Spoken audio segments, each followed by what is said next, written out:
বিসমিল্লাহির রহমানির রহিম। আমাদের অনলাইন শিক্ষা কার্যক্রমে আমরা গতি অধ্যায়ের প্রায় শেষ পর্যায়ে পৌঁছে গেছি। এখানে পড়ন্ত বস্তুর ক্ষেত্রে পড়ন্ত বস্তুর যে সূত্রগুলো আছে সেখানে আমরা মূলত সময় সংক্রান্ত 3টি সূত্র পাই। স্থির অবস্থান থেকে একই উচ্চতা থেকে যদি কোনো বস্তুকে ফেলে দেওয়া হয় তাহলে এটি সমান সময়ে সমান পথ অতিক্রম করবে। এটা বিনা বাধায় করতে হবে এটি। দ্বিতীয় হলো একই রকম যদি একটা স্থির অবস্থান থেকে বিনা বাধায় যদি বস্তুকে নিচের দিকে ছেড়ে দেওয়া হয় তাহলে তার শেষ বেগটা হবে সময়ের সমানুপাতিক।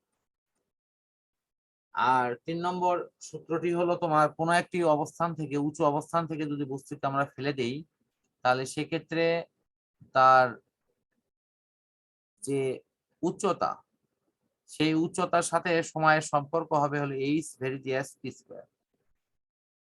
আর দ্বিতীয় সূত্রে কিন্তু আমরা অটোমেটিক্যালি শেষ বেগের মান সময়ের সমানুপাতিক। আর এটিতে বলা হচ্ছে সমান সময়ে সমান পথ অতিক্রম করবে। এটা তো অবশ্যই, এটা বিনা বাধায় যদি তুমি ভারী হালকা উভয় বস্তুকে ফেলে দাও তাহলে সকল বস্তু কিন্তু একই দূরত্বে অতিক্রম করবে, যেটা আমরা অলরেডি এই ধরনের পরীক্ষা আমরা করেছি, ঠিক কিনা? ক্লাস 8-এর জি বা স্যার। বইতে একটা সিলেবাসে যেতে ছিল গ্যালিলিও ইতালির হেলানো পিসা শহরে একটা বিল্ডিং এ দাঁড়িয়ে নিচে বস্তুকে ফেলে দিলেন।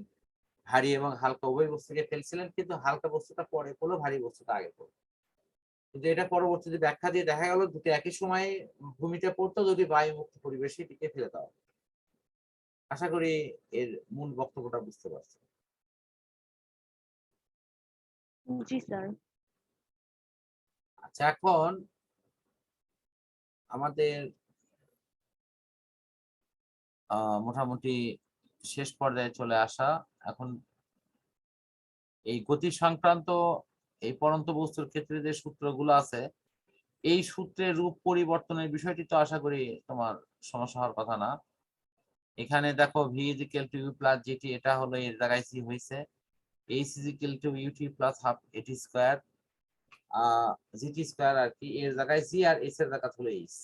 ঠিক তেমনি v² = u² + twice gh, এই এর জায়গায় c আর s এর জায়গা এই পরিবর্তনগুলো তো তোমরা বুঝো নাকি? জি স্যার।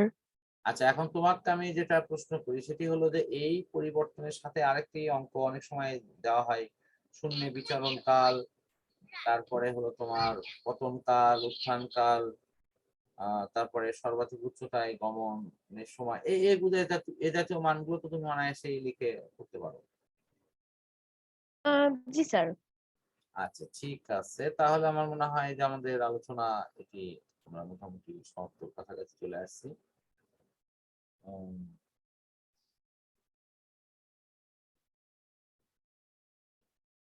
এখন আমরা গাণিতিক অংশগুলোর দেখতে পাচ্ছি।